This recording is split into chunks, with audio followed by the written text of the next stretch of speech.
જય ગો માતા.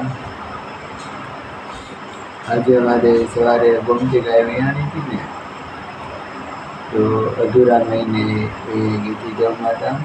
તો એને સુંદર મજાના નાના એવા વાસડાને જન્મ આપ્યો હતો. વાસડો તો બહુ સારો હતો અને એના શરીરે રૂવાડી નહોતી. એના અધૂરા મહિને એટલે આશુ વાસડું તો કહેવાય. તો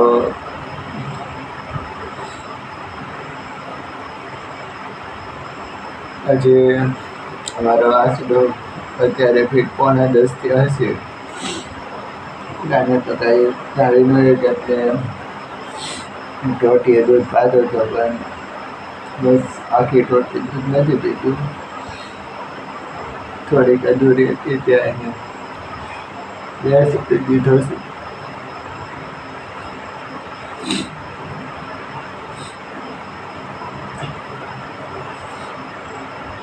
મને છે ને નાના વાસડું બહુ ગમે. નાના વાસડું ત્યારે રહેવાનું, ત્યારે રમત કરવાની, મસ્તી કરવું. ગમે કામ કરતો હોય ને, તડકામાં હોય ને તો વાસડું ખાટલે બેઠા હોય તો એને હારે આવીને કેટલી ઘણી મસ્તી કરી લો. મારો બધો થાક ઉતરી જતો. અમે વાત જોતા હતા તે ગૌમાતા અહીંયા એટલે નાનું વાસડું આવશે, પણ નસીબમાં ન હોય ને. ભગવાનને પ્યારો થઈ ગયો નાનો વાસડું. સવારથી અહીં સેવામાં છો. મારે વાડીનું ઝાંસી ગાયું છે એટલે વાડીનું કામ કરવાનું, નિરાવકાશ કાપવાનું એ બધું હતું. તો મેં એક મજૂર વધારે કરી નાખ્યું, કેમ કે અમારા નાની એવા વાસના પાસે રહી કોઈ થોડી વાર એનું બહુ ધ્યાન રાખવું. અને એક હારે ઝાઝું દૂધ ન પીએ એટલે આમ ટીપું કરીને અમે દૂધ પાતા હતા કે વાસડો ખીસે. વાસડી હોય કે વાસડો, પણ મને નાના વાસડો બહુ ગમે એટલે એની સેવા કરી. આમ મને સાથે મારા નસીબમાં ગૌ માતાની સેવા કરવાના મારા નસીબ છે. પણ હજી એમ જ થાય કે વાસડો બોલે છે. નસીબમાં ન હોય ને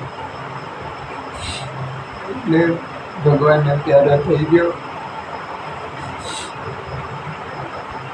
મને જો એટલો દુઃખ લાગતો હોય તો એની માં છે, એને તો બિચારાને 9 મહિના પાલ્યો, પેટની અંદર રાખ્યો છે.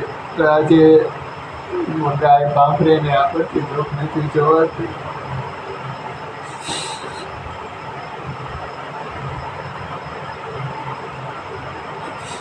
આપણને એટલું દુઃખ થાય તો ગૌ માતાને તો કેટલું થતું હશે. એને તો જન્મ દીધો.